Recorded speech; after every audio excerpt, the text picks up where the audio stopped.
¿Qué pensaban de la yerba de Scioli? Pues yo los veía. Se toma todo en joda, en serio. ¿Y sí? Literal, pero el problema es que se toma todo en joda. Ah. ¿No? Yo lo viví como exgobernadora de la provincia. Se tomó en joda que 600.000 personas no estuvieran en riesgo de no cobrar su aguinaldo y su salario, porque cuando subí en diciembre, el 10 de diciembre de 2015, no había plata en el Banco Provincia para pagarles. Y ahí había docentes, policías, entonces todo muy lindo con el turismo y el deporte. Pero mientras tanto pasan cosas, muere gente, hay que poner oxígeno en los hospitales, hay que pagar sueldos. Es buenísimo, hacete marca de yerba, hacete un stand-up si querés, pero no seas funcionario. Sí. Ah, con todo salió. Sí. Yo dije, bueno, ¿cómo cortó? Se le fue la mano. Está bien. No, bueno, está bien, obviamente. Que está bien. Bueno, se terminó adaptando a distintos envases. Ah, sí. Scioli. Capacidad Bueno, de pero perdón. adaptación, olvídate. Y eso no le falta, ¿no? O sea, Pero pará, Flexibilidad. yo Eso le diría, falta. ahora te la devuelvo y te digo, el PRO también tiene una capacidad de adaptación. Hoy está Violeta. El PRO, no. Un sector. El PRO es como muy amplio, ¿no? Hay algunos dirigentes del PRO que creyeron que era necesario ser parte de la Libertad Avanza para apoyar las cosas buenas del gobierno. Yo creo que no hace falta que el PRO desaparezca, que no hace falta pintarse de violeta para ayudar en lo que está bien y que también es importante marcar cuando creemos que algo está mal, que no hace falta hacer antimileísmo ni oficialismo, que se puede proponer algo mejor. Y además, más allá del PRO, porque si no parece como todo muy por la camiseta, yo creo que la Argentina necesita una alternativa al mileísmo que no sea solo el kirchnerismo, que lo obligue a Milei a ser mejor y no solamente ampararse en el riesgo Cuca, y también que deje una visión que yo creo muy equivocada para el país, que es la del kirchnerismo, en tercer lugar. Creo que cuando no nos dé miedo una elección, eso va a ser bueno para la Argentina. Y para eso hace falta un PRO fuerte. Por eso yo creo eso. ¿Estás trabajando para eso? Sí, claro que sí. Yo soy la presidenta de Pensar en el partido, que es el think tank del PRO, la fundación de equipos técnicos del PRO. Y mira, ahora el 5 de diciembre egresa la primer camada de 40 dirigentes sub-40, que armamos un convenio con la Universidad de San Andrés, con Ditela y nosotros. Hicimos una diplomatura de 1 año para que se formen, que van a ser los futuros intendentes, senadores, diputados, para que llegue gente preparada. No se trata de la cúpula o de la gente que ven siempre del PRO. Hay renovación, hay caras nuevas, hay gente muy competente y hay que ayudarla a llegar. Pero María Eugenia, ¿cómo podría ser el PRO una alternativa al sacando el kirchnerismo obviamente, ¿no? Pero ¿cómo podría ser el PRO una alternativa al mileísmo, siendo que le votaron absolutamente todo en el Congreso de la Nación y que además fueron compartiendo listas en muchos lugares? Bueno, primero, la mayor parte de nuestro voto, no todo, no es exactamente así, pero sí gran parte de todas las reformas económicas, Sí. porque compartíamos la mirada. Y si viene alguien, vos no ganás la elección, y viene otro que lo impulsa, es deshonesto intelectualmente, es decir, no lo voy a acompañar porque no soy oficialismo. Si crees que es lo mejor para el país, yo no me arrepiento de los votos que di en el Congreso, no solo de los votos, muchas leyes no hubieran sido posibles si no hubiera sido porque ayudamos a escribir esas leyes, ayudamos a empujar las negociaciones adentro del Congreso. Y digo, ayudamos porque obviamente no fui la única, fue un bloque entero que ayudó y que lo hizo a cambio de nada, no fue a cambio ni de obras, ni de cargos, ni de nada. Lo hicimos porque creíamos en eso. Y yo lo reivindico. Esa es la Argentina que necesitamos. Así como cuando reivindico cuando no estés de acuerdo, decir, no comparto esto, no, el día que no votamos el DNU de fondos para la CIDE, dijimos no. El día que muchos de nosotros creímos que lo del Garrahan estaba mal, votamos en contra. Y así como no me arrepiento de haberle votado a favor muchas leyes al gobierno, no me arrepiento de mi voto por el Garrahan, que creo que fue un error del gobierno y lo sigo sosteniendo. Entonces creo que la discusión sensata en la Argentina, la discusión racional, la discusión seria, es necesaria. Ahora, María Eugenia, tu posición, que además es bastante clara, ¿vos crees que dentro del PRO es minoritaria? No, ¿No? no, creo que somos muchos los que pensamos así. ¿O crees que es mayoría? De hecho, creo que en el consejo partidario que tuvimos la semana pasada, que vinieron los presidentes de PRO de todo el país, intendentes, diputados, senadores, fue una reunión, no sé, de más de 50 personas, la mayoría decidió tener un bloque independiente. No fue una decisión de Mauricio Macri, fue una decisión debatida por todos. Y unánimemente se decidió que el PRO no iba a ser interbloque con la Libertad Avanza y que iba a tener su propio bloque. Entonces creo que esa es una muestra de autonomía, de independencia. Y bueno, en el camino veremos en cada caso y ley por ley qué es lo mejor para el país. Lo que dijo Mauricio Macri de un candidato del PRO en el 2027, ¿lo dijo en serio? Sí, lo dijo en serio. Lo dijo en serio. Por esta mirada de que lo mejor para la Argentina no es que haya dos fuerzas, ¿no? Y que votes, no solo, seguramente en esta elección hay mucha gente que votó a Milei y a su oferta electoral por convicción, porque está de acuerdo, porque se siente parte de la Libertad Avanza, pero también sé que hay muchos otros que lo votaron con miedo al kirchnerismo, que lo votaron pensando que si no ganaba el oficialismo el lunes iba a ser terrible, que el dólar se iba a ir por el aire, que todos íbamos a ser más pobres. Y yo no quiero una Argentina donde la gente vote por miedo. Quiero una Argentina donde la gente vote por convicción. ¿No fue un poco apresurado ¿Qué cosa? decir que en el 27 va a haber candidato? No, creo que es un objetivo partidario. Vos podés estar de acuerdo. Porque ¿no? fue casi la misma semana que terminó la elección. Bueno, es que primero no fue una declaración espontánea, ¿no? Fue la respuesta a una pregunta. Y si es parte de lo que venimos conversando y de lo que venimos charlando en el PRO, ¿por qué no decirlo? No está mal. No es una provocación a nadie. Es una contribución al país. Para mí es una contribución al país que el PRO tenga un candidato en el 27. ¿Puede ser un outsider tipo Marcos Galperín? Veremos quién. No hablamos de nombres, ¿no? Digo, me sorprende la pregunta porque no hablamos de ningún nombre. No, pero viste que sonó, en un momento se habló. Sí, no hablamos la verdad, dentro del PRO nunca hablamos de ningún nombre, pero sí de la necesidad de tener un candidato propio o candidata. Y también de reivindicar la idea de PRO de equipo, ¿no? Yo no creo, y más en esta Argentina y en el mundo, que es cada vez más complejo de gobernar, que una o dos o tres personas o cuatro puedan hacer una transformación. Se necesita mucha gente comprometida, empujando en la misma dirección todos los días, empujando los expedientes, haciendo que las cosas pasen. Para mí eso es muy importante. Pero hay chances de que acá a 2027, que no falta tanto, se elimine el riesgo de lo que pasó en la provincia de Buenos Aires, por ejemplo, en la primera vuelta, cuando Píparo y Grindetti fueron separados y no se ganó la provincia. Yo creo que depende de nosotros. Depende de nosotros. Depende de nosotros. ¿Qué tan ancho es ese electorado que vota derecha, para simplificar? Mira, te lo voy a poner en otros términos. Si Milei en el 2021, cuando solo era una fuerza de la ciudad de Buenos Aires, que sacó 17 puntos, frente a un PRO que le ganó con 47, con 30 puntos de diferencia, hubiera sentido en ese momento que era imposible ser alternativa, hoy no sería presidente. Pero los votos son los mismos. ¿Cómo? Pero los votos siguen siendo los mismos. Les comió los votos a ustedes. No es que Milei inventó nuevos votantes. Bueno, los representó mejor. Y eso también es un desafío. Y le comió votos al los peronismo, representa Milei. mejor. Y también muchos kirchneristas me consta que votaron a Milei en el 23. ¿Y por qué? Y porque lo supo representar mejor. Me parece que esta Argentina binaria, donde vas a votar por miedo a qué, yo quiero un país mejor, quiero un país donde alguien que invierte. Hoy estuve perdón, termino esto. Hoy estuve con los fundadores de una startup que está avanzando mucho y progresando mucho. La primera pregunta que me hicieron fue, ¿y dentro de 2 años qué va a pasar? ¿Y cómo hago mi presupuesto del año que viene?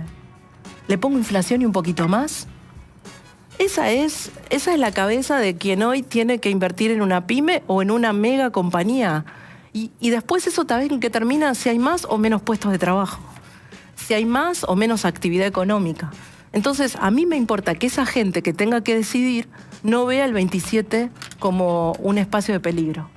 Que mire y diga, che, no pasa nada, gana este o gana este, al día siguiente las cosas van a seguir bien, va a seguir habiendo estabilidad, no voy a tener que estar sin dormir pensando qué va a pasar. Ahora, María Eugenia, recién antes hablabas de, no es una cuestión de camiseta o no camiseta, pero hubo hace ya varios meses, antes de la elección provincial, una foto donde vimos a Montenegro Ritondo con un buzo violeta.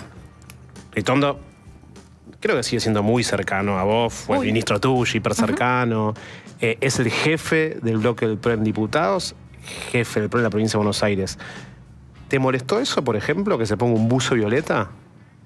¿No desvirtúa? No. A ver, yo no lo hubiera hecho, Ujú. pero también entiendo que había un acuerdo electoral. Había un acuerdo electoral en la provincia de Buenos Aires y bueno, un acuerdo electoral que definió determinadas reglas, que el color de la boleta iba a ser violeta, que la representación de la campaña iba a ser violeta. Al lado de la discusión de fondo, me parece una discusión menor, digo, no es lo que más me importa. Bueno, por ahí hay simbologías que también son... Sí, pero no es lo que más me importa. Digo, de cara al futuro de lo que el PRO tiene que definir, lo que más me importa es a quiénes vamos a representar y cómo vamos a ser mejores que Milei, no cómo vamos a ser antimileísmo. ¿En qué quieren ser mejores que Milei? Bueno, yo creo que en algunas cosas somos diferentes y más amplios. Yo, por ejemplo, y el PRO, no yo, ha creído siempre en la obra pública. Para nosotros la obra pública no es sinónimo de corrupción.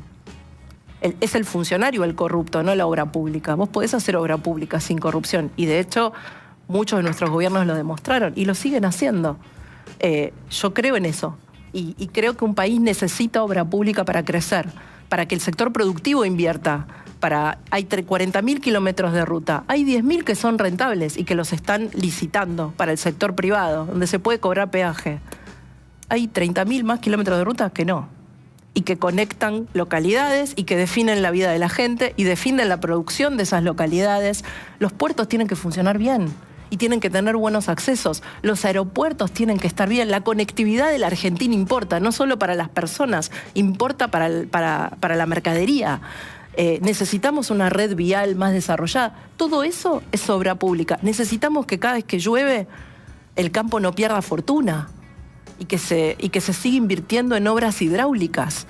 El otro día me encontré con un señor, yo estaba en un restaurante, que se acercó de Arrecifes y me dijo: la obra de dragado del río Arrecifes salvó mi campo, que nosotros la hicimos en nuestra gestión.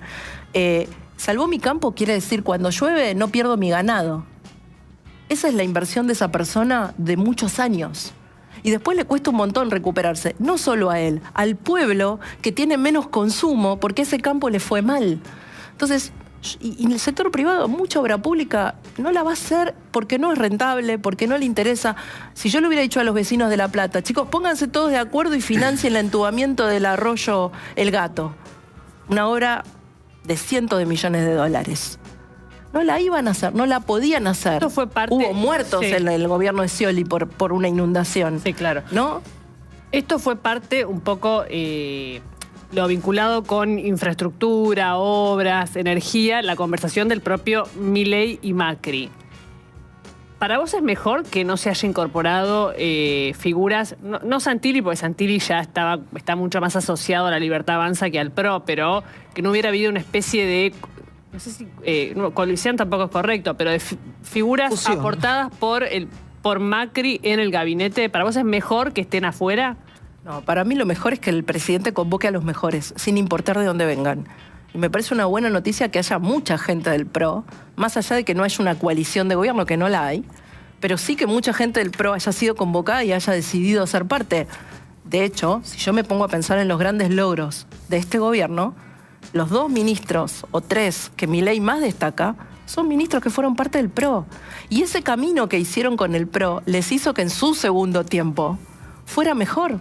Seguramente hoy Patricia es mejor ministra de lo que fue con Mauricio y Sturzenegger está haciendo un mejor trabajo del que hizo con nosotros, y ni hablar Toto Caputo. Son todas personas que pasaron por nuestro gobierno y que el haber estado con nosotros les dio una experiencia, una templanza, una capacidad de resolver conflictos y de evitarlos que no tenían en el 2015. Cuando hablamos de equipo hablamos de eso.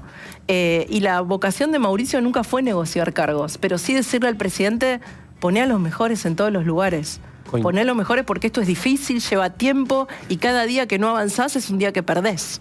¿Coincidís con la crítica de Macri y de Manuel Adorni? Yo creo que el lugar de jefe de gabinete es un lugar muy difícil. Y es difícil cuando alguien sin experiencia tiene la tarea titánica, ¿no?, que tiene. Por supuesto, siempre la gente, el movimiento se muestra andando, ¿no? O sea, él demostrará sus capacidades en el ejercicio del oficio. Esto es así. Y a lo mejor resulta un gran jefe de gabinete, pero lo que digo es una carga muy pesada en el gobierno nacional. Y es mejor siempre poner a alguien que tenga un camino y una trayectoria recorrida. Puede terminar siendo un gran jefe de gabinete, no lo sé, pero a priori cuando uno arma un equipo y pone a cada uno en un lugar, bueno, trata de fijarse si cuanto más camino recorrido tenga, mucho mejor. ¿Te preocupa algo de la economía? Me preocupa que se destraben los pendientes. Todavía hay muchos pendientes. La política cambiaria, ¿no? Como que todavía el valor del dólar tiene que estabilizarse y no porque no esté estable, sino porque todavía en algunos veo como desconfianza de esto va a seguir así, no va a seguir así, hay que salir del cepo. Sin duda, salir del cepo plenamente, hubo una pequeña salida en mayo, pero salir del cepo plenamente es un desafío. Me preocupa que te sigan bajando las tasas y que vuelva el crédito. No hay país que se reactive sin crédito. Y me preocupa que se trabaje ahora que el ordenamiento macroeconómico se estabilizó y que se hicieron grandes avances. Ahora creo que hay que trabajar para que cada uno de los sectores, para destrabar y que cada uno de los sectores pueda crecer. Hay sectores que caminan solos en la Argentina con buenas reglas de juego. La energía, el petróleo, la minería, van a avanzar. Si vos le sacás el cepo, le das estabilidad, eso va a generar trabajo. De hecho, ya lo está generando. Pero también hay otros que no son competitivos.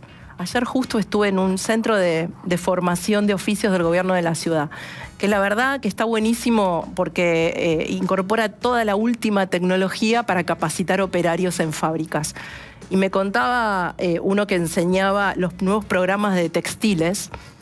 Hay un programa hoy, yo no lo sabía, antes cuando ibas a hacer el molde en la tela, ¿no? Como que veías cómo aprovechar más la tela. Si vos pones un humano a hacer eso y pones al programa con inteligencia artificial, el programa, si vos le aprovechás la tela en un 60%, el programa te la aprovecha en un 85-90%. Entonces ya vos no definís el aprovechamiento de la tela para el molde. Después te imprime el molde. Ya no lo tenés que cortar, ¿viste? Como lo cortaban en papel nuestras abuelas. Ya no cosés, porque la nueva tecnología pega la tela. Y te deja una tela, te deja una remera sin costura.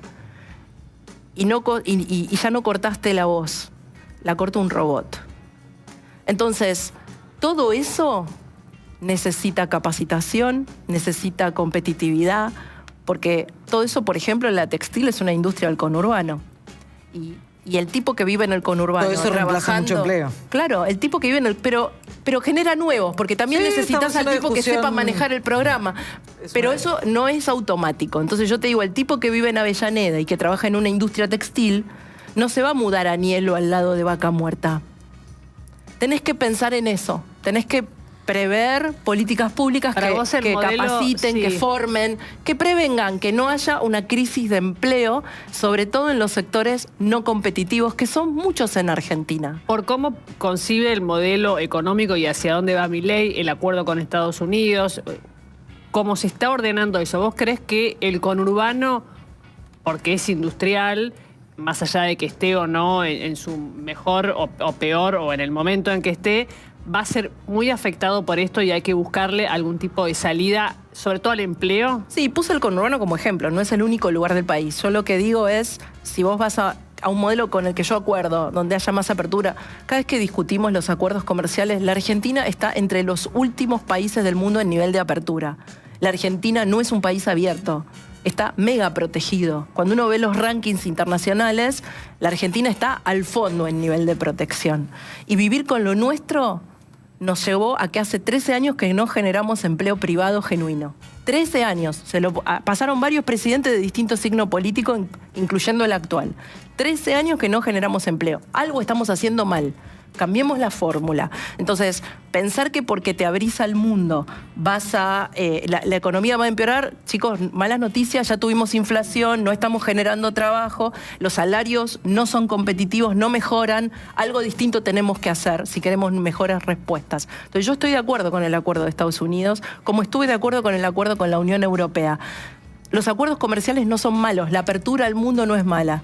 Lo que tenés que hacer es trabajar con el sector industrial para ver cómo se va a reconvertir, qué valor agregado le va a agregar a eso, y también saber que hay trabajadores que van a pasar del rubro industrial a lo mejor al rubro servicios o al rubro tecnológico. Pero y que todo eso hay que prepararlo.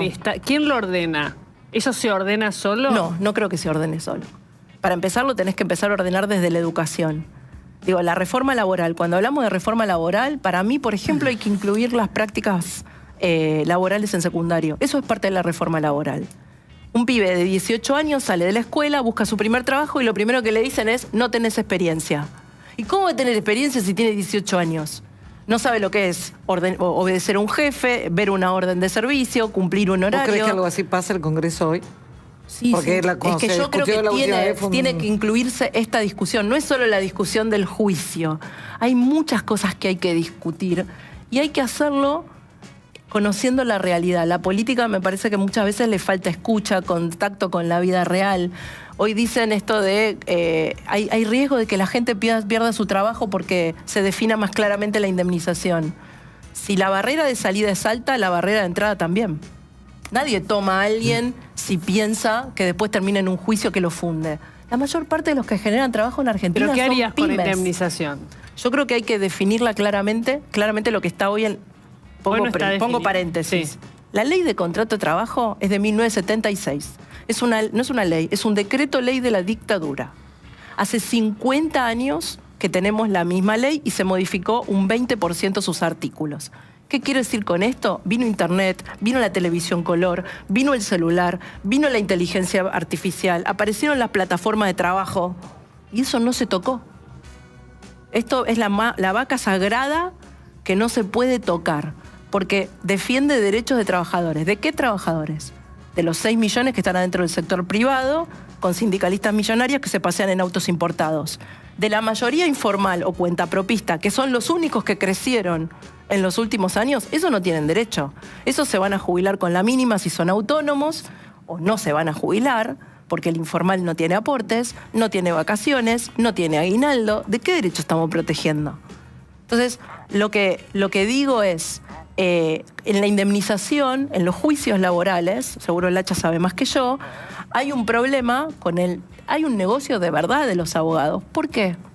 Porque una parte de la multa que el juez le pone al empleador va al abogado. No es que el abogado va, cobra un honorario y se va. No, una parte de la multa es para el abogado. ¿Y qué quiere el abogado? Que la multa sea lo más grande posible. Abogados, Entonces, peritos, hay toda una runfla de hay gente. una Y runfla la regula el judicial juez, que ¿no? vive de esto y que de verdad hace un negocio. Y los que están del otro lado no son los techín de la vida, ¿eh? Porque esos tienen un área de recursos humanos y una espalda distinto al que tiene el kiosco y le hicieron un juicio laboral, o al tipo que tiene 10 empleados, o al emprendedor que tomó 2 personas. Ese está complicado, y está complicado de verdad. Entonces creo que a veces tenemos como un pensamiento vintage. De hecho, vi todos estos días al kirchnerismo oponiéndose y a los sindicatos como paro preventivo. ¿No viste el proyecto? El proyecto no entró al Congreso. No sabemos ni qué van a mandar, pero ya preventivamente nos oponemos. No hay país posible así. Por eso creo que tiene que haber una oposición alternativa seria. Sí. ¿Sabes lo que pasa con lo de la oposición, lo que vos mencionás? Que a Milei o a los libertarios les gusta la polarización con un extremo como el kirchnerismo, porque les da identidad, les da nitidez, y al kirchnerismo también. Y lo que hemos visto es que la sociedad se mueve mucho en base también a lo polarizado. Entonces, romper eso ha sido una experiencia difícil en la Argentina, si no. Digamos, el kirchnerismo lo usó. Bueno, cambiemos un poco. Había una discusión de si Cambiemos le pasó eso. Sin duda, mucho de lo que digo no lo digo desde la soberbia, sino desde el error, desde el aprendizaje. La polarización y la grieta te sirve para ganar elecciones, no te sirve para gobernar. Porque no genera confianza. No genera confianza. El país dividido en dos hace que la mitad que perdió no tome decisiones durante 4 años, esperando a que la mitad que gobierna pierda. Y un país así no progresa. No progresa. Entonces, o rompes esa polarización y das alternativas más previsibles, o vas a estar siempre como el hámster en la rueda, como en la última elección, ¿no? Donde el gobierno, sí, tal vez apelar al riesgo Cuca le sirve para gobernar, pero si en marzo las encuestas muestran que el kirchnerismo, o en julio del año que viene, son la segunda fuerza electoral de la Argentina, muchos decisores, y no hablo de los mega fondos de inversión, hablo del tipo que no sabe si abrirse un comercio o no, van a decir, no, mejor espero, porque a ver... Y ese mejor espero hace que el país siga esperando, ¿no? Y el eterno potencial. Dejemos de ser el país con el eterno potencial para ser el ejemplo. No con el, porque nosotros tenemos, podemos, deberíamos. Estamos en un eterno potencial en la Argentina. María Eugenia, el 10 de diciembre dejás de ser diputada. Así es. ¿Ya sabés qué vas a hacer?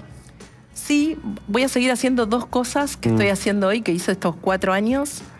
Una es, voy a seguir siendo presidenta de Pensar, y me gusta mucho hacerlo porque me gusta esto mucho de empujar que nuevos jóvenes crezcan en la política. Voy a seguir con una fundación que tengo hace 2 años que se llama Hacemos, que para mí es muy importante, porque es una fundación toda voluntaria, donde lo que hacemos es enseñar a entender lo que leen, a leer y escribir a chicos de 100 barrios pobres de la Argentina, más de 2.000 chicos, con un sistema donde cualquiera que es mayor de 18 años puede enseñar, y también matemática. Así que nada, aprovecho que estoy acá para decir a todos los que nos siguen, Hacemos, @HacemosArgentina. No es partidario y lo hago porque me gusta. Y además estoy en búsqueda de trabajo en el sector privado. Me puse mi propia consultora. Estoy viendo si me voy a trabajar a una empresa full time o trabajo con varias. ¿Ya tenés una propuesta de una empresa? Algunas llegaron, pero estoy viendo este camino si me conviene hacer como mi propio emprendimiento y trabajar con más de un cliente. ¿Tuviste entrevista de trabajo? Tuve algunas, sí. Tuve ¿Cuál algunas. es Pero el no es muy cargo para una fuerte. ex gobernadora? Claro. ¿Qué cargo la...?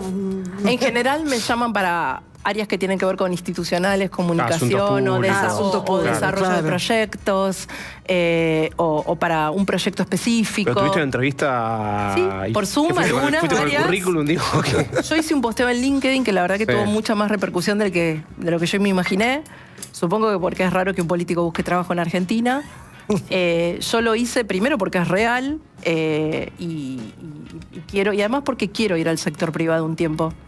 Porque creo que cuando me vuelva a ocupar un cargo público, cuando decida volver, seguramente voy a volver mejor, habiendo estado del otro lado del mostrador y viendo qué pasa del otro lado del mostrador. Y entendiendo más las necesidades, las decisiones. Hasta ahora tengo 25 años de carrera en el sector público, estuve 2 años en el sector privado cuando perdí la gobernación. Me parece que es un buen tiempo para hacer eso y para desafiarme. Y además, porque está bueno que los políticos hagamos eso. En otros países, en Chile no asombra, en Estados Unidos tampoco. Hay muchos países donde los políticos van de sector público a sector privado. Y eso debería ser así, ¿no? Hay más gente del sector privado que viene al sector público que gente del sector público al sector privado. Bueno, creo que hay que construir ese camino. ¿Cuándo decidís por el empleo? ¿Tenés un deadline? No, me puse que de acá a marzo tengo que tomar una decisión, ¿no? Tengo que tomar una decisión. Pero mientras tanto me puse mi consultora, empecé a estudiar.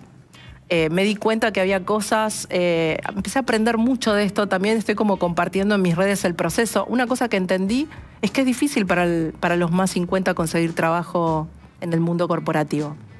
El mundo corporativo busca gente más joven. Es difícil para una persona de más 50. El problema es que el mundo va hacia un lugar donde todos vamos a vivir hasta los 100. Entonces antes cuando cumplías 50 te faltaban 10 para jubilarte. Ahora, las personas de 60, Ahora te faltan 100 para 65, jubilarte. 70... ¿Cómo siga Sí, pero existiendo? más allá de la jubilación, primero que no te alcanza. Y segundo, que además de que no te alcanza, ¿qué vas a hacer de tu vida si no seguís trabajando? Tenés que poder reinventarte, tenés que seguir aprendiendo. Yo aprendí nuevos programas. Claro, yo me formé en el Office, chicos. ¿No? Sabía PowerPoint, sabía Word, sabía Excel. Bueno, resulta que ahora está Vos Canva. sos también igual, creo, ¿eh? Y ahora está Canva, ahora hay otros programas que estoy aprendiendo a usar. Estoy como aprendiendo inteligencia artificial, que me parece, y además me parece que me va a servir mucho para lo público. No puede ser que el Estado no use inteligencia artificial. Mira, ahora todos hablamos del caso Andis. Está buenísimo que la justicia investigue, que todos los que hayan robado se vayan presos, pero ¿por qué no armar un dispositivo de inteligencia artificial para comprar en el Estado? Que no haya un humano que decida. Sacar español y poner como a Sara, se llamaba la de Sara, Sara. ¿Por qué el Zárate. sistema de compras y contrataciones en el Estado no puede? Vos tenés una serie de pliegos históricos. Hace 20 años que el Estado compra medicamentos para discapacidad. Tiene los pliegos escritos, pasado a administración. ¿Por qué no le podés cargar eso a una inteligencia artificial y que una inteligencia artificial te haga el proceso de licitación? Muchos me van a decir, ¿y el error? ¿Y el error humano? ¿Y el error humano? Me parece que hay muchas cosas que tenemos que empezar a aplicar en el Estado. Hoy todo el sector privado está preguntándose, ¿qué estoy haciendo hoy que podría estar haciendo la inteligencia artificial y mejor? ¿Cómo mejoro mis procesos? Bueno, parte de lo que estoy estudiando también es eso, ¿no? Aprender a usarla mejor, imaginarme cómo se podría usar mejor en el Estado, a ver cómo la está usando el sector privado. Hay que estudiar, chicos, hay que estudiar todo el tiempo. Es cierto. Es cierto. Y sí, Y sí, y más hay que en este estudiar. mundo. Gracias, María Eugenia. Gracias a por haber ustedes. estado acá. Gracias. Muchas gracias. Bien, la Chita. ¿Cómo anda? ¿Trajiste un temita? Traje